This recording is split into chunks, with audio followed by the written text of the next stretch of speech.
नमस्कार दोस्तों, YouTube channel super 7 से मैं मोहित वैष्णव आपका स्वागत करता हूं। दोस्तों, राजस्थान के इतिहास में हम प्रजामंडल का टॉपिक पढ़ रहे थे और प्रजामंडल में दोस्तों हमने बेसिक पढ़ लिया था। इसके अलावा दोस्तों हमने जो दो संगठन है, राजस्थान सेवा संघ, अखिल भारतीय देशी राज्य लोक परिषद, उनके बारे में जाना। दोस्तों, हम देखते हैं कि प्रजामंडल जो जनता को राजनीतिक अधिकार दिलाने के लिए कार्यरत थे, उनको अनुमति 1938 में कांग्रेस के हरिपुरा अधिवेशन में मिलती है, जिसमें अध्यक्ष सुभाष चंद्र बोस बनते हैं। परंतु दोस्तों हम देखेंगे कि प्रजामंडल जो हैं वो पहले भी कुछ रियासतों में बन चुके थे, जैसे दोस्तों हम जयपुर देखेंगे। ऐसे क्या कारण रहे कि दोस्तों जयपुर में पहले ही प्रजामंडल बन चुके थे जबकि अनुमति 1938 में मिली? तो पहला कारण ये है कि लोगों में जन जागृति थी। अब दोस्तों क्षेत्रफल के हिसाब से जयपुर सबसे बड़ी रियासत भी है। हम दोस्तों प्रजामंडल के बाद एकीकरण का टॉपिक पढ़ेंगे, तब हम देखेंगे कि जयपुर क्षेत्रफल के हिसाब से सबसे बड़ा रियासत था। और इसके साथ में देखेंगे कि यहाँ पर जो संगठन कार्यरत थे उनमें दोस्तों जन जागृति फैलाने का कार्य बहुत अच्छे से किया, इसलिए दोस्तों यहाँ प्रजामंडल पहले शुरू हो गया। तो दोस्तों देखते हैं जयपुर प्रजामंडल। दोस्तों जयपुर प्रजामंडल की स्थापना हुई 1931 में। कब होती है दोस्तों? 1931 में इसकी स्थापना होती है। और दोस्तों स्थापना करने वाले कौन है? तो स्थापना करने वाले हैं कर्पूर चंद पाटनी। क्या नाम दोस्तों? कपूर चंद पाटनी। कपूर चंद पाटनी यहाँ पर दोस्तों स्थापना करते हैं और दोस्तों वही 1931 में अध्यक्ष बनते हैं। परंतु दोस्तों ये होता है कि ये बाद में निष्क्रिय हो जाता है। इसके बाद में दोस्तों इसको पुनर्जीवित कौन करते हैं? तो इसमें पुनर्जीवन करते हैं, वो करते हैं हीरालाल शास्त्री। हीरालाल शास्त्री का दोस्तों हमें ये बहुत योगदान मिलेगा जब दोस्तों जयपुर प्रजामंडल में हीरालाल शास्त्री दोस्तों मुख्यमंत्री बनेंगे, प्रधानमंत्री बनेंगे। प्रधानमंत्री का पद कहाँ से कहाँ तक रहता है वो भी देखेंगे, एकीकरण के टॉपिक में चलेंगे। 1936 में दोस्तों इसको पुनर्जीवित करते हैं और उस समय दोस्तों जो इसके अध्यक्ष बनते हैं वो बनते हैं चिरंजी लाल मिश्र। चिरंजी लाल मिश्र दोस्तों इसके अध्यक्ष बनते हैं। इसके साथ में जब इसको अनुमति मिल जाती है तो अनुमति मिलती है दोस्तों 1938 में, और 1938 में जो इसके अध्यक्ष बनते हैं वो बनते हैं जमनालाल बजाज। ठीक है दोस्तों, ये तीन हुए इनके बारे में। परंतु दोस्तों इनसे पहले चलने से पहले दोस्तों नींवें देखना बहुत जरूरी है। नींवों में ऐसा क्या था कि इनकी स्थापना इससे पहले हो गई। तो दोस्तों सबसे पहले चलते हैं तो वहाँ यहाँ पर चलते हैं 1907 में। 1907 में यहाँ पर दोस्तों एक विद्यालय कार्यरत था और वो किनके द्वारा बनाया गया था? वो था अर्जुन लाल सेठी के द्वारा। अर्जुन लाल सेठी ने दोस्तों यहाँ पर एक विद्यालय खोला था, अर्जुन लाल सेठी। ये दोस्तों बड़े क्रांतिकारी थे अर्जुन लाल सेठी, और उनका एक विद्यालय चलता था जिसका नाम था वर्धमान विद्यालय। क्या नाम था दोस्तों? वर्धमान विद्यालय। दोस्तों वर्धमान विद्यालय ये दोस्तों क्रांतिकारी विद्यालय था। वैसे दोस्तों इसको देखने के लिए जनजागृति फैलाने वाला मान सकते हैं, परंतु दोस्तों अंदर क्रांतिकारियों को प्रशिक्षण दिया जाता था। दोस्तों वर्धमान विद्यालय से पढ़कर ये अध्ययनरत थे जोरावर सिंह बारट, प्रताप सिंह बारट। दोस्तों जोरावर सिंह बारट और प्रताप सिंह बारट के बारे में जान लेते हैं। जोरावर सिंह दोस्तों केसी सिंह बारट के भाई हैं। केसी सिंह बारट भी दोस्तों बड़े क्रांतिकारी हैं। रास बिहारी बोस जब सशस्त्र क्रांति कर रहे थे उस समय दोस्तों रास बिहारी बोस लीडर थे, और उनमें दोस्तों केसी सिंह बारट वगैरह ये कार्यरत थे, जिसमें दोस्तों विजय सिंह पथिक, जिनको भूप सिंह गुजर कहा जाता है, जो हम बिजोलिया किसान आंदोलन पढ़ के आ रहे हैं, वो दोस्तों रास बिहारी बोस के साथ ही कार्यरत थे। तो अर्जुन लाल सेठी भी दोस्तों उन्हीं क्रांतिकारियों में से। और दोस्तों वर्धमान विद्यालय में पढ़ने वाले जो जोरावर सिंह बारट है वो केसरी सिंह बारट के भाई हैं। और दोस्तों एक और थे जो केसरी सिंह बारट के पुत्र थे, उनका नाम था प्रताप सिंह बारट। ये दोस्तों यहाँ पर अध्ययनरत थे। और दोस्तों और देख लेते हैं जोरावर सिंह बारट और जो हमारे प्रताप सिंह बारट है उनके बारे में। दोस्तों कलकत्ता से दिल्ली राजधानी ट्रांसफर हो रही थी, और दोस्तों राजधानी ट्रांसफर करते समय गवर्नर जनरल था, वो था होर्डिंग। होर्डिंग सेकंड है दोस्तों ये। और होर्डिंग सेकंड दोस्तों जब आ रहा था दिल्ली, तब दोस्तों दिल्ली के चांदनी चौक में पंजाब नेशनल बैंक है, वहां से उसके ऊपर बम फेंका गया। और दोस्तों बम फेंका गया तब दोस्तों होता यह है कि होर्डिंग तो घायल हो जाता है परंतु उसका मावत मारा जाता है। अब दोस्तों होर्डिंग घायल हुआ और मावत मारा गया, इस घटना की जांच हुई, तब दोस्तों ये पाया गया कि जोरावर सिंह बारट और प्रताप सिंह बारट का ही उसमें योगदान था। अब दोस्तों उन पे कई केस चले, उसके बाद में दोस्तों अर्जुन लाल सेठी को भी कई साल तक कैद किया गया। तो ये दोस्तों बात रही। तो अर्जुन लाल सेठी का जो वर्धमान विद्यालय है वो भी जन जागृति फैलाने का कार्य कर रहा था। इसके साथ में दोस्तों जमनालाल बजाज का कुछ योगदान मिलता है। 1927 1927 के दोस्तों वर्ष है, और जमनालाल बजाज का एक संगठन कार्यरत था, उसका नाम है चरखा संघ। उन्होंने एक संघ की स्थापना की जिसका नाम था चरखा संघ। चरखा संघ भी दोस्तों जन जागृति फैलाने का कार्य कर रहा था, और इसको बनाने वाले कौन थे? तो वो थे जमनालाल बजाज।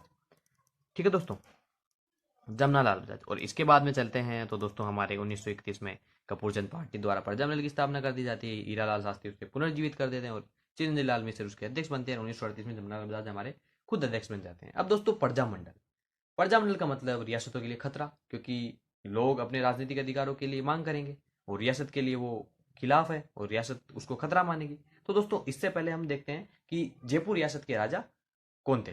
तो जयपुर ये रहा हमारा जयपुर। क्षेत्रफल की दृष्टि से दोस्तों जोधपुर सबसे बड़ी रियासत थी, और जनसंख्या की दृष्टि से जयपुर सबसे बड़ी रियासत थी। हम दोस्तों एकीकरण का टॉपिक आगे पढ़ेंगे तब देखेंगे। जयपुर, जयपुर के राजा हैं दोस्तों सवाई मानसिंह सेकंड। सवाई मानसिंह सेकंड। दोस्तों मानसिंह फर्स्ट अकबर के काल में थे। उन्होंने दोस्तों बहुत बड़ा साम्राज्य बना कर दिया था अकबर को। और दोस्तों 1589 में राजा बनते हैं आमेर के, और 1614 में उनकी मृत्यु होती है। इसके बाद में सवाई मानसिंह अंतिम राजा हैं। और सवाई मानसिंह के जो प्रधानमंत्री है उनको पढ़ना जरूरी है दोस्तों, उनका नाम है मिर्जा इस्माइल। और दोस्तों ये बड़े ही आदमी अच्छे थे, और इन्होंने एक समझौता किया, वो देखना है दोस्तों हमें। मिर्जा इस्माइल। दोस्तों प्रजामंडल का मतलब रियासत के लिए खतरा। तो दोस्तों मिर्जा इस्माइल और सवाई मानसिंह ने एक तरकीब निकाली और प्रजामंडल से समझौता करने का निश्चय लिया, और एक समझौता हुआ जिसका नाम है जेंटलमैन एग्रीमेंट। जेंटलमैन एग्रीमेंट, ये समझौता हुआ दोस्तों किस किस के मध्य हुआ वो भी देखेंगे। 1942 में समझौता होता है। मिर्जा इस्माइल और हीरालाल शास्त्री। क्यों दोस्तों हीरालाल शास्त्री का हुआ? क्योंकि दोस्तों इस समय प्रजामंडल का नेतृत्व हीरालाल शास्त्री ही कर रहे थे। हीरालाल शास्त्री, इन्होंने दोस्तों समझौता किया। इस समझौते के तहत क्या क्या रखा गया तो वो देखेंगे, और किसके मध्य हुआ? मिर्जा इस्माइल के। जेंटलमैन एग्रीमेंट की क्या क्या शर्तें रही वो देखते हैं। दोस्तों प्रजामंडल से पहले जब ऐसा कार्य चल रहा था तो रियासतों को खतरा महसूस हुआ, उन्होंने कईयों को बंदी बनाया, बाद में उनको छोड़ा गया। और दोस्तों ऐसी शर्तें रही समझौते में वो देखते हैं। दोस्तों जेंटलमैन एग्रीमेंट क्या शर्तें रही, क्यों किया गया? तो दोस्तों पहला इसका रीजन मिलता है कि इस समय भारत के स्तर पे हो चुका था भारत छोड़ो आंदोलन शुरू। तो भारत छोड़ो आंदोलन में कहीं जयपुर प्रजामंडल ना जुड़ जाए, और जो रियासतों में जो प्रजामंडल का आंदोलन चल रहा था वो भयानक ना हो जाए, उसको रोकने के लिए ये एग्रीमेंट हुआ। तो पहली शर्त क्या रखेगी कि भारत छोड़ो आंदोलन में, भारत छोड़ो आंदोलन में जयपुर प्रजामंडल शामिल नहीं होगा।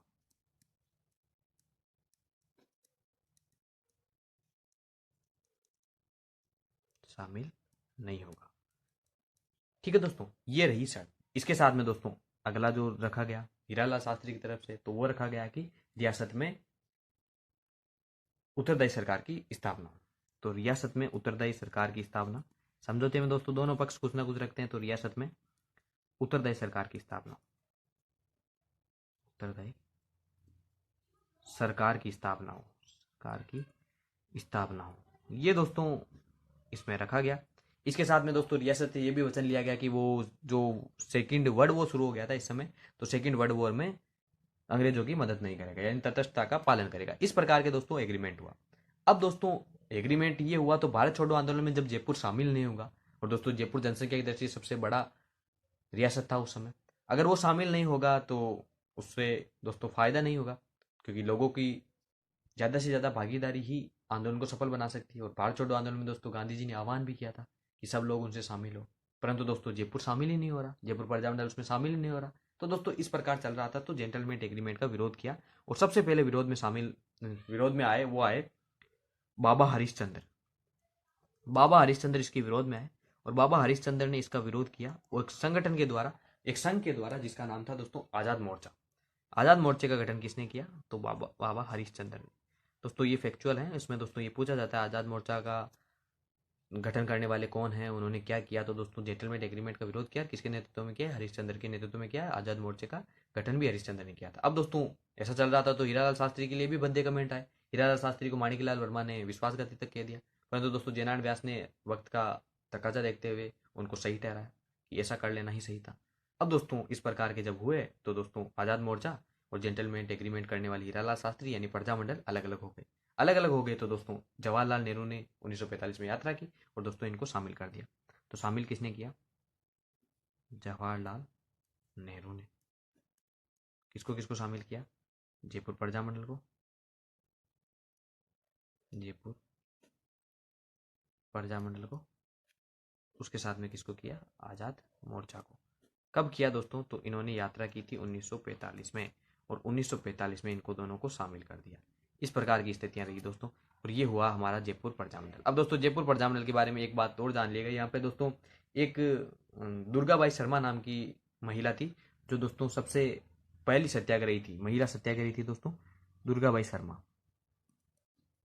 दुर्गाबाई शर्मा, ये दोस्तों याद रखिएगा। यहाँ मैं गोला कर देता हूँ यहाँ पे। ठीक है दोस्तों, ये हुआ हमारा जयपुर प्रजामंडल समाप्त। इसके साथ में चलते हैं दोस्तों, अगला जो प्रजामंडल है वो हमारा प्रजामंडल है, उसका नाम है बूंदी प्रजामंडल। दोस्तों शुरू करते हैं बूंदी प्रजामंडल। बूंदी प्रजामंडल, दोस्तों बूंदी प्रजामंडल के बारे में जानते हैं। और बूंदी प्रजामंडल दोस्तों बहुत छोटा प्रजामंडल है, इसके बारे में जानते हैं। इसके साथ में दोस्तों हम सिरोही पढ़ेंगे। ठीक है दोस्तों, बूंदी प्रजामंडल। दोस्तों बूंदी प्रजामंडल के जो संस्थापक हैं या यहाँ पर स्थापना करने वाले हैं वो है कांतिलाल जैन। कांतिलाल जैन। और दोस्तों इन्होंने स्थापना कब की? तो इन्होंने स्थापना की थी 1931 में। दोस्तों 31 में ही बन चुका था हमारा जयपुर और 31 में बना बूंदी। दोस्तों यहाँ पर स्थापना की तो इसमें दोस्तों एक प्रतिक्रिया थी। ये स्थापना करना, प्रजामंडल की स्थापना करना एक प्रतिक्रिया थी। किस प्रकार प्रतिक्रिया की थी कि दोस्तों यहाँ पर बूंदी का जो राजा था उसने अपने राजपुरोहित की हत्या कर दी थी और उसके विरोध में दोस्तों यहाँ पर प्रजामंडल की स्थापना हुई। किसने की? कांतिलाल जैन ने।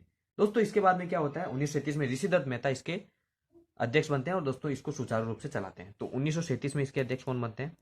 ऋषिदत्त मेहता।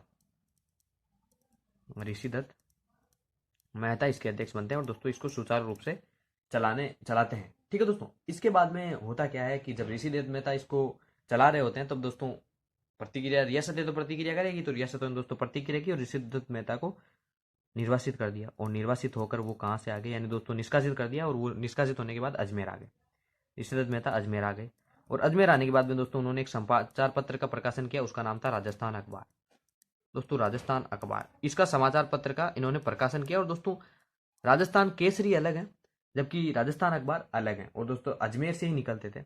इसके बाद में दोस्तों होता क्या, 1944 में बूंदी राज्य लोक परिषद का गठन होता है। किसका होता है? बूंदी राज्य लोक परिषद। लोक परिषद का गठन होता है और तो दोस्तों उत्तरदायी सरकारें की बातें होने लग जाती है। इस प्रकार दोस्तों हमारा बूंदी प्रजामंडल कंप्लीट होता है। इसके बाद में चलते हैं, जो हमारा जो अगला प्रजामंडल देखना है वो देखते हैं हम दोस्तों सिरोही। दोस्तों बीच में मैं एक प्रजामंडल छोड़ रहा हूँ, वो बड़ा है, उसको हम कल करेंगे। सिरोही प्रजामंडल। सिरोही प्रजामंडल की दोस्तों स्थापना है वो देखनी है। इसकी स्थापना होती है 1935 में। और दोस्तों इसकी स्थापना होती क्या है वो जरूरी है, बंबई में। तो दोस्तों सिरोही प्रजामंडल की स्थापना हो कहाँ रही है? बंबई में, यानी रियासतों में नहीं हो रही। दोस्तों ऐसे 4 प्रजामंडल मिलेंगे जिनकी स्थापना उस क्षेत्र विशेष में नहीं होती। जैसे सिरोही की बंबई में होती है, भरतपुर की रेवाड़ी में होती है, जो हमारा जैसलमेर है उसकी जोधपुर में होती है, और जो हमारा बीकानेर है उसकी कलकत्ता में होती है। तो दोस्तों रियासतों के डर से ये स्थापनाएं बाहर हुई थी। जो सिरोही है उसकी 1935 में होती है और बंबई में होती है। तो इसको दोस्तों सिरोही कौन लेके आते हैं? तो सिरोही में दोस्तों इसको लेके आते हैं 1937 में गोकुल भाई भट्ट। गोकुल भाई भट्ट, और गोकुल भाई भट्ट को दोस्तों कहा जाता है राजस्थान का गांधी। तो दोस्तों राजस्थान के गांधी कहलाने वाले गोकुल भाई भट्ट इसको 1937 में सिरोही ले आते हैं। और दोस्तों गोकुल भाई भट्ट इसके साथ में एक आंदोलन चलाते हैं जिसका नाम है शराबबंदी आंदोलन। शराबबंदी आंदोलन ये दोस्तों चलाते कौन है? गोकुल भाई भट्ट। और सिरोही प्रजामंडल जो है, इस प्रकार दोस्तों सिरोही प्रजामंडल बनता है।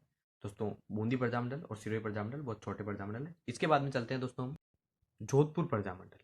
दोस्तों जो मैं बता रहा था कि मैं जो छोड़ रहा हूँ वो यही है, जोधपुर प्रजामंडल। अभी आप डेट से देख लेना कि कहाँ पे छोड़ा है मैंने। जोधपुर प्रजामंडल स्थापना होती है दोस्तों 1934 में, क्योंकि दोस्तों हम 31 के पढ़ के आए हैं। और इसकी स्थापना होती है 1934 में। स्थापना करने वाले कौन है? तो वो है दोस्तों, जो इसके अध्यक्ष बनते हैं वो बनते हैं भंवरलाल सराफ। भंवरलाल सराफ इसकी स्थापना करते हैं। ठीक है दोस्तों, इसके बाद में दोस्तों 1938 में सभी प्रजामंडलों की तरह इसको भी अनुमति मिल जाती है। तो 1938 में दोस्तों इसको अनुमति मिल जाती है। अनुमति तो दोस्तों वैसे भी 34 में बनता है, उसके बाद में अनुमति 38 में ही मिलती है। दोस्तों जोधपुर प्रजामंडल, इसमें दोस्तों महती भूमिका है वो हमारी जय नारायण व्यास की। दोस्तों जय नारायण व्यास को यहाँ पर अधिकतर पढ़ना है, जय नारायण व्यास। दोस्तों जो जय नारायण व्यास है इनके बारे में दोस्तों मैं पहले भी बता चुका हूँ। और दोस्तों जय नारायण व्यास को हम प्रजामंडल से पहले हम किसान आंदोलन पढ़ के आए, और किसान आंदोलन में दोस्तों हमने जो योगदान पढ़ा था वही काम आया जोधपुर प्रजामंडल, क्योंकि दोस्तों मैंने किसान आंदोलन की अंतिम परिणति ही प्रजामंडल बताई थी। और दोस्तों जय नारायण व्यास के जो जो संगठन थे उस समय कार्यरत थे, जय नारायण व्यास के द्वारा जो आंदोलन चलाए गए वो दोस्तों जन जागृति फैलाने का कार्य कर रहे थे। और दोस्तों उसके आधार पर प्रजामंडल का निर्माण हुआ। तो दोस्तों जय नारायण व्यास ने दोस्तों यहाँ पर एक आंदोलन चलाया उसका नाम था दोस्तों तोल आंदोलन। ये भी दोस्तों हम देख चुके हैं। 100 तोले का शेर बाहर होता था, 80 तोले का यहाँ पर होता था। ये दोस्तों हम देख चुके हैं। पहला इनका योगदान था कि तोल आंदोलन का चलाना। इसके साथ में दोस्तों इन्होंने एक स्थापना की थी जिसका नाम था मारवाड़ सेवा संघ। मारवाड़ सेवा संघ की इन्होंने स्थापना की। और दोस्तों मारवाड़ सेवा संघ की इन्होंने स्थापना की थी 1921 में दोस्तों इसकी स्थापना की थी। बाद में जब दोस्तों ये मारवाड़ सेवा संघ निष्क्रिय हो गया तो जेनान व्यास एक मारवाड़ हितकारिणी सभा चलाते थे। चांदमल सुराणा और आनंददास सुराणा उनसे जुड़ गए। तो मारवाड़ हितकारिणी सभा, ये दोस्तों नींव बता रहा हूं कि नींव कैसे पड़ी। मारवाड़ हितकारिणी सभा, हितकारिणी सभा, इससे जुड़ गए थे जेनान व्यास। जेनान व्यास के बारे में दोस्तों और जानते हैं। जेनान व्यास ने दोस्तों किताबें लिखी। पहली इनकी बुक है, उसका नाम है दोस्तों मारवाड़ की अवस्था। मारवाड़ की अवस्था। दूसरी इनकी बुक है, उनका नाम है दोस्तों पोपाबाई की पोल। पोपाबाई की पोल, ये दोस्तों जोधपुर में फैली हुई अव्यवस्था के बारे में ही है दोनों पुस्तकें। और एक इनकी पुस्तक है संघर्ष क्यों। संघर्ष क्यों। ये 3 पुस्तकें हैं हमारे जयनारायण व्यास की। इसके साथ में दोस्तों हम जब जयनारायण व्यास के बारे में पढ़ते हैं तो इनके कुछ अखबार निकाले गए, उनके बारे में देखते हैं। और इनका एक फेमस अखबार है जिसका नाम है आंगी बाण। क्या नाम है दोस्तों? आंगी बाण। ये दोस्तों निकाला गया इनके द्वारा, और ये निकाला गया अजमेर से। अजमेर क्यों गए? तो दोस्तों अजमेर जब प्रजामंडल की स्थापना करोगे तो रियासतें इनकी विरुद्ध होगी, और रियासतें इनकी विरुद्ध थी तो इन्होंने रियासतों ने इनको पकड़ने का प्रयास किया, और पकड़ने का प्रयास किया तो ये यहाँ से चले गए। और दोस्तों कहाँ गए? अजमेर। और अजमेर में ये आंगी बाण नाम का अखबार निकाला, जो दोस्तों राजस्थानी भाषा का पहला अखबार था। क्या विशेषता है दोस्तों? राजस्थानी भाषा का पहला अखबार किसके द्वारा निकाला गया? जयनारायण व्यास के। राजस्थानी भाषा का पहला अखबार था।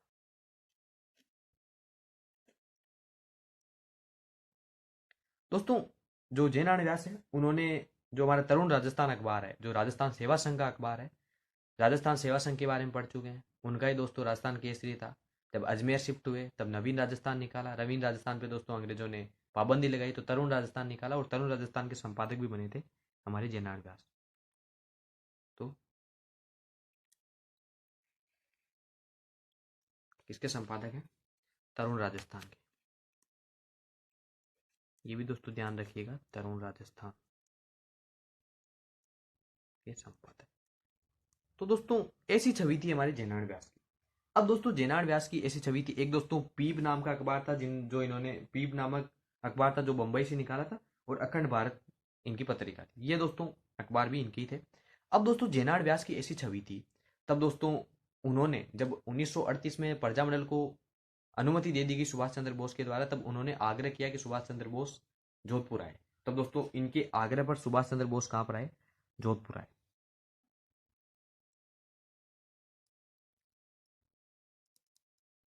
अनुमति देने वाले कौन थे? सुभाष चंद्र बोस।